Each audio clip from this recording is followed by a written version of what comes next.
Today is Saturday, June 19th, 2016, and this is the Bunny Slippers of Evil Job Seekers Call-In Show, presented by Evil Bunny Consulting. I'm your host, Tyrone Griffin, and if it's 3 p.m. and you have on your bunny slippers, you are not looking for a job. Welcome, first-time returning listeners. In this show, we discuss strategies and tactics of job search, staying motivated, and dealing with career transition. For more tips, resources, daily motivations, and to listen to archive shows, go to the website, bunnyslippersofevil.com. There you also find links to our Facebook page, our Twitter handle, and our YouTube channel. If you are listening live, you can call in with your questions at 347-202-0929. But first, a word from our sponsors. Evil Bunny Consulting is the alternative to expensive job outplacement. They give company-sponsored job search workshops as well as a one-on-one job search bootcamp. For more information, go to bunnyslippersofevil.com.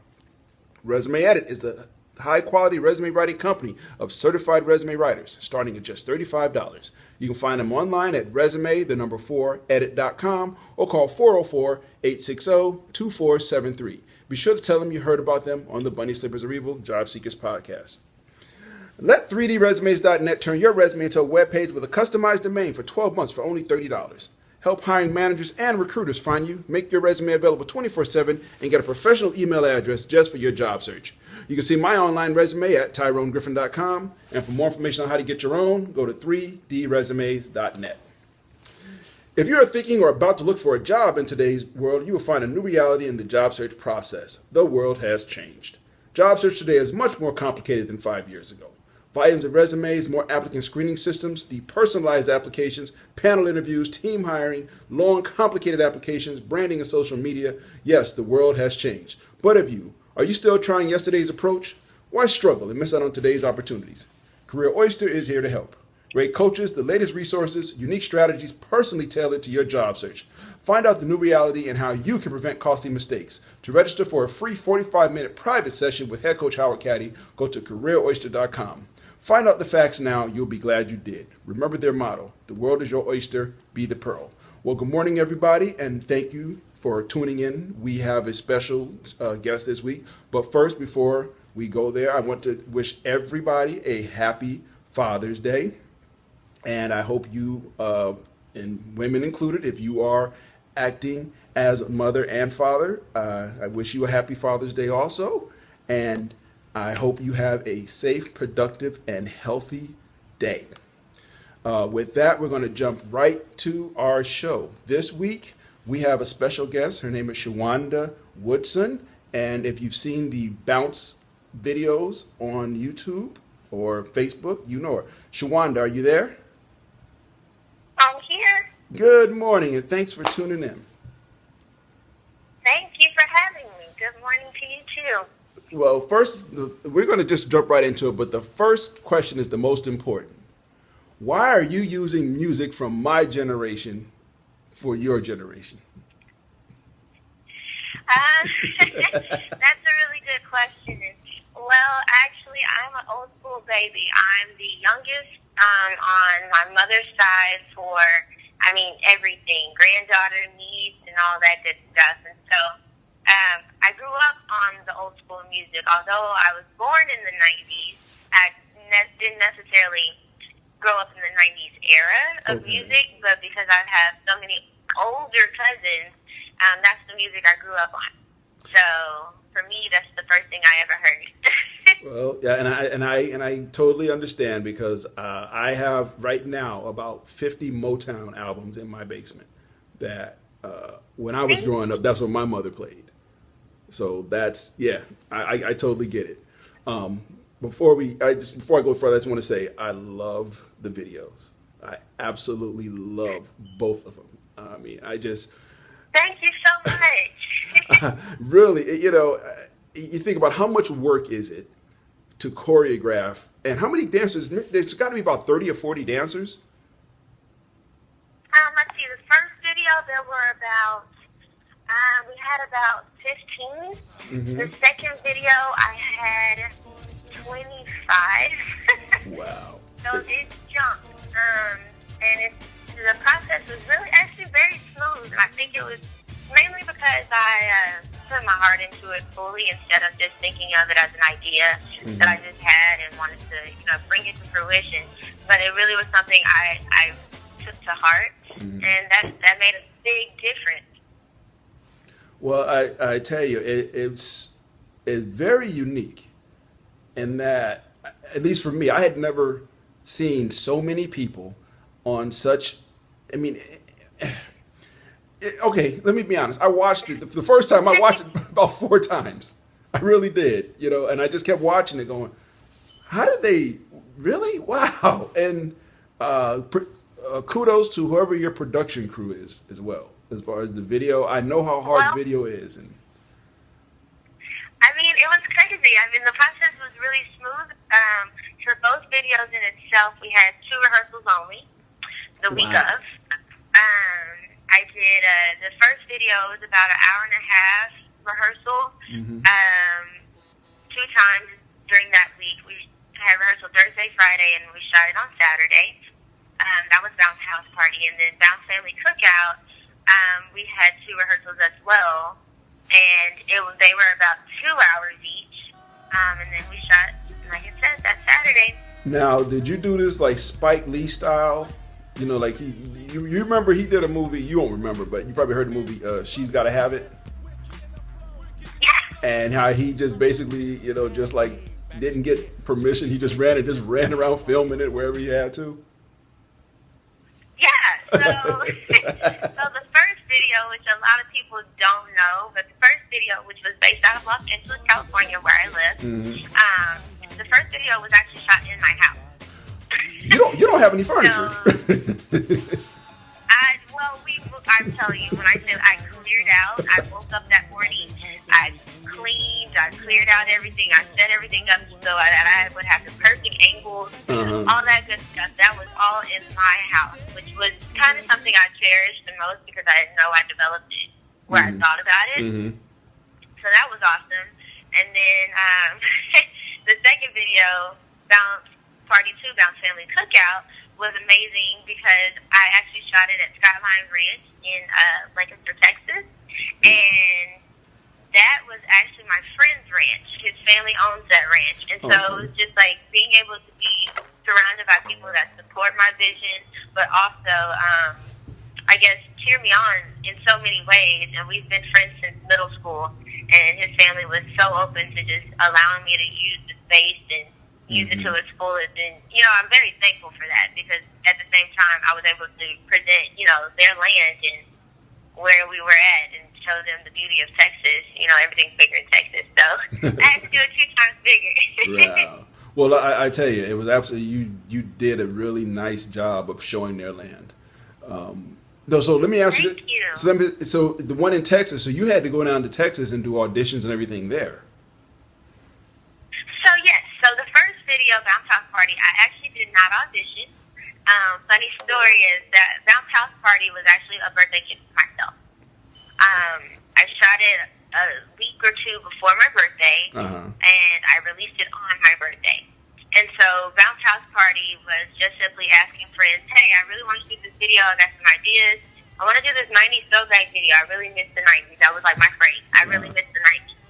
And I was like, hey, do you want to be a part of it? And they're like, yeah, sure. So I'm like, rehearsal this time, this day. We're shooting on this day. And then that happened. And you saw, the fruition of what I was thinking. It was clearly what I was thinking to the T.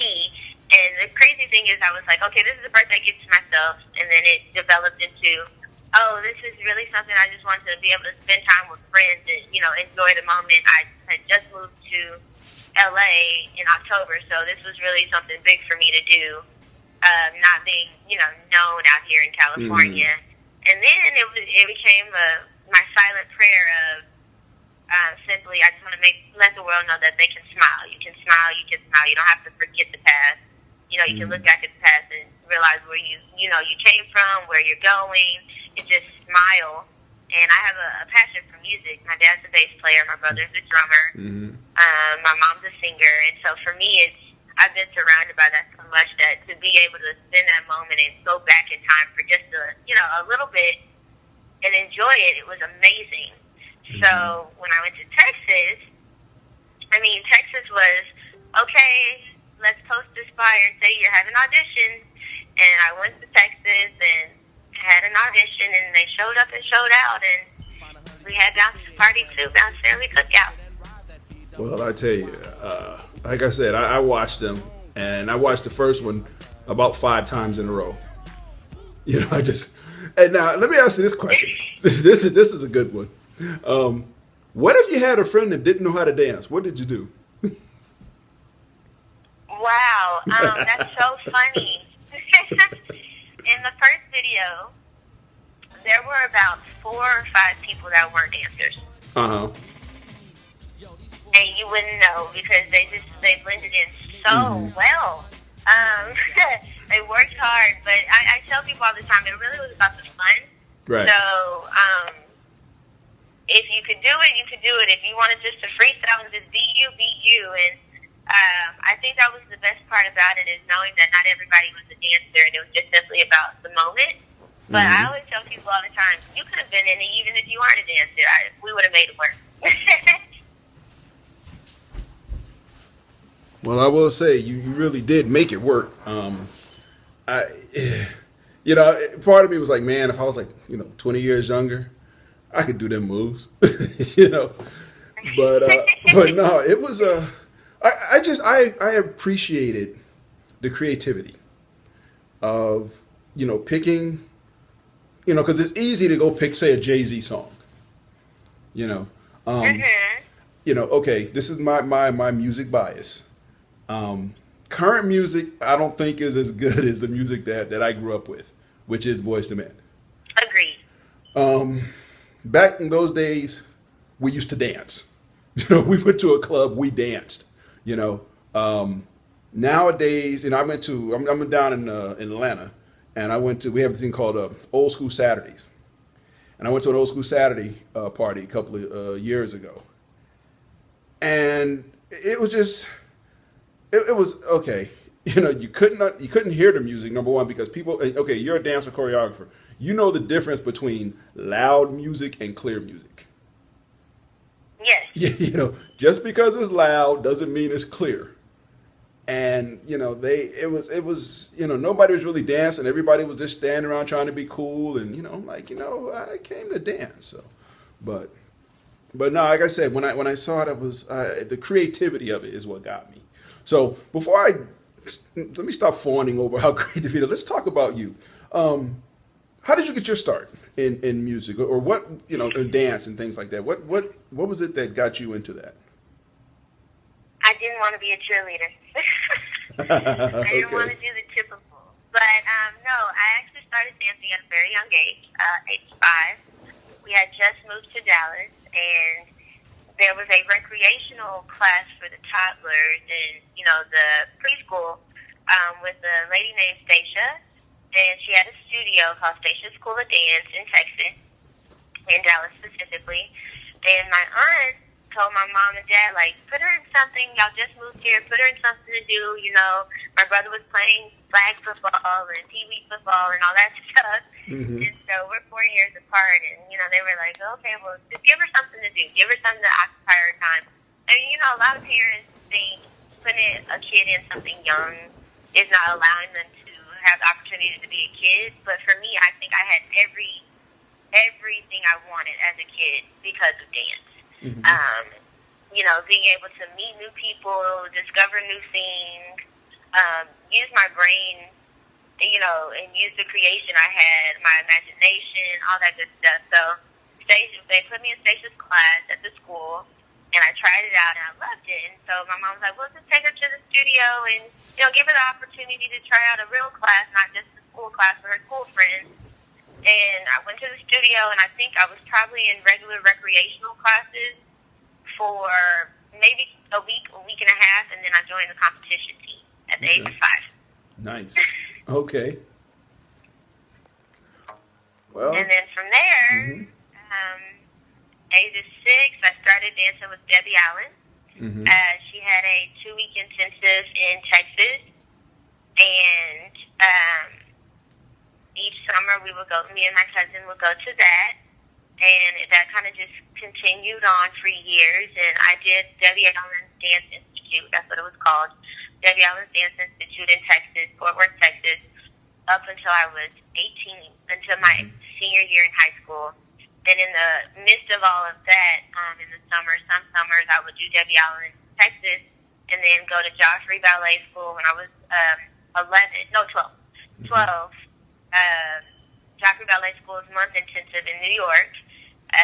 When I was 11, I did Debbie Allen's summer intensive from Texas, and then we got a scholarship and went to the one for a month in her studio in LA. Mm-hmm. I also did that my senior year as well. I got a scholarship that year to go to Debbie Allen LA. And in the midst of all that, when I was 15, I went to Alvin Ailey's summer program on scholarship as well. Okay. In a really weird 6 degrees of separation moment, Debbie Allen's husband was Norm Nixon, right? Yes. His sister is Tracy Nixon Moore, who I used to work with when I was in Connecticut. Wow. Yeah. I know. Small world. I know. Yeah, really. Like that's a really weird stalkerish 6 degrees, but yeah. So and it didn't click to me. I mean, I read your bio and everything before, but then when you said, I'm like, wait a minute. I know. Okay, but okay. So basically, it sounds like dance and choreography wasn't, like you said, you didn't want to be a cheerleader. She said, right? What are you? And so right now you're in. I know right now you're in California, but you're performing in Las Vegas, right? Yes. Now, I just moved to Las Vegas last week. Mm-hmm. Oh, okay. How is it out there? I've never been. Well, actually, funny story. I've never been either. This is my first time going, and I'm moving.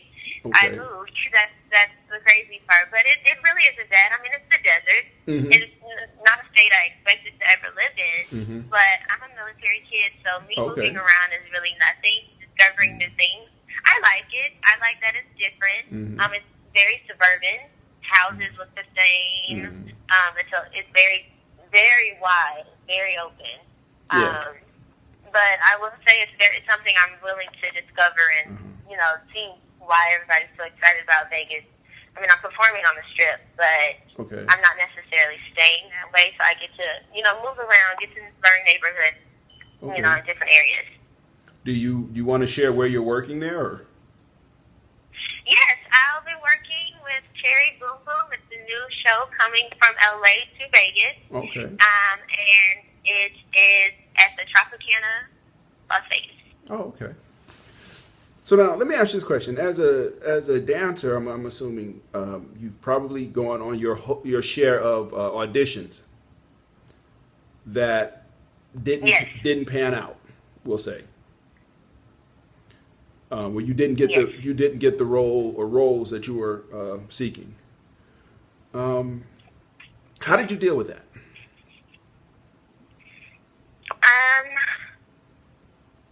When it comes to, I'm a big believer. Mm-hmm. I'll say that. In whatever higher being anybody believes in, but Mm-hmm. I'm a big believer, and I always know that when one door closes, another door is going to open, Mm-hmm. and everything for you is for you in that moment and in that time, and nobody's path is your path. Mm-hmm. And vice versa. Your path is not somebody else's path. Mm-hmm. And for me, that's a big factor in how I handle a lot of things in life. Mm-hmm. I like to know that if something didn't happen in that moment, something bigger is coming. Mm-hmm. And that also kind of came from the training Debbie Allen gave us as kids, telling us, like, there's going to be so many no's. There's going to be so many doors closing, Mm-hmm. but there's always that one yes that makes a total difference. Mm-hmm. And I think that's what really has helped me, is knowing that my journey is not done. My journey is growing. Mm-hmm. That's beautiful, very beautifully said. Dang, that was really nice. Thank you. Hey, I'm sorry. Sometimes as an interviewer, I get caught up in the answers and stop and forget that I'm actually, supposed to be having a conversation. That was really nicely. That was really, really, really very nicely said. The reason I asked that question because, and I've interviewed one other person in what I call show business, and I asked them the same question. And because it's a universal thing, with the job seekers especially, you get a lot of no's. You get a lot of doors slammed in your faces. You get a lot of no callbacks. You get people just won't return your calls, or they don't return your email, or you get a nice rejection. And the challenge is always, okay, how do you keep going?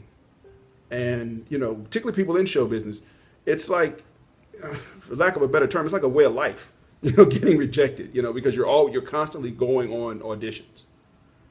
Yes.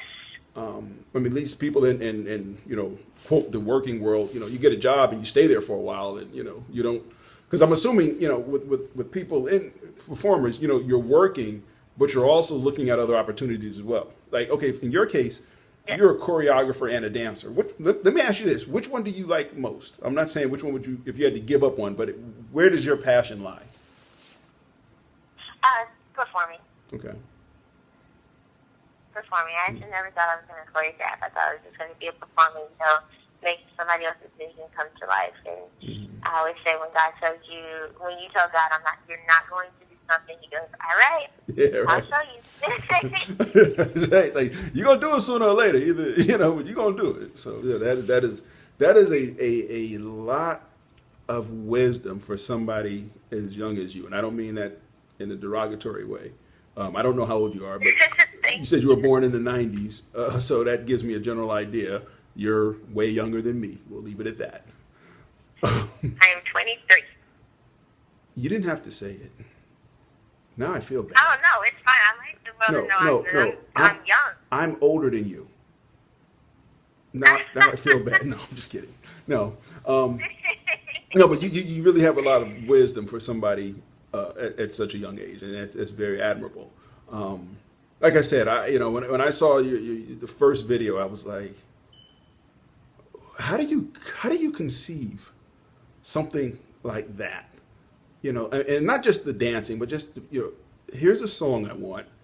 Here's the vision I have. And yeah, I know with so many dancers, you didn't know exactly what everybody was going to do, but to have the vision of moving around the house, outside. And let me ask you this question. You're in that video. You're in both of those videos, right? Yes. Okay. You're in the front and the middle, I think, in the second one, right? I am in the front, the middle, and the first one and the second one. Okay. I remember the second one. The first one I had to keep looking. I think that's her, but because you the first have one, I'm the girl that comes right in between the guys. In the first one? And when the boys, right at the beginning, when they separate, okay, I'm yeah, the girl in the middle. that's okay. That's what I thought. You look different than your picture. Yeah, that's my hair. Everybody, my hair is different colors. I'm wearing different lipsticks. It's just Yeah, because I was like, I think that's I watched it a couple times. It was funny because I was watching, I was getting caught up in it. And after about the fifth or sixth time, I said, I wonder if she's in there. And I went to the website and saw your picture. And okay, that's got to be her. It was one of those things where this particular dancer is in a lot of this. This has got to be her. I love the second one where you're between the two little girls.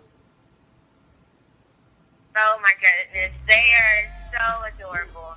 Those are my little mentees. I love them to death. Their moms were so supportive of their careers and their paths. Oh, that's great. They're amazing. They're young. When you feel old, I feel old with them. Now, in the second one, seemed like it was, at least by the pool, it was a little more choreographed. Where everybody was doing the same thing.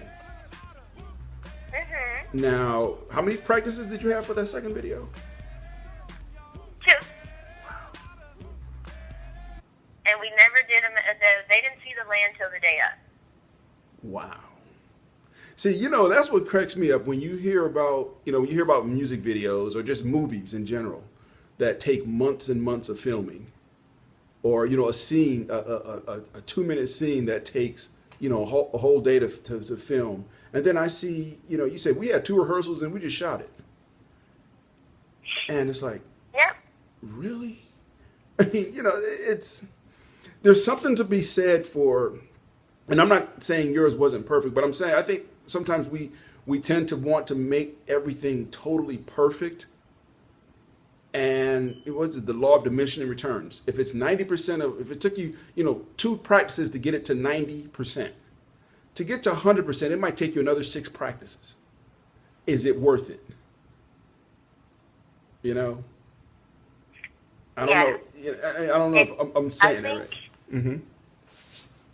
I don't know. I think the crazy part is how you said we want everything to be so perfect. Mm-hmm. I always tell people, I kind of made a little quote for myself, but the greatest perfection is imperfection, because then you know it's genuine. Yeah. And it was a trial and error situation for.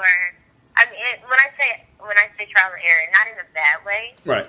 but it was a leap of faith for me to go all the way back home to Texas, have an audition, and of course I know the Dallas dance community, but even some of the people that I expected to be there weren't there. So the people I'm used to dancing with, there were some in there, but the majority of the people are people I've never danced with, younger kids. And I mean, the audition was from ages 6 and up, like all the way to adults.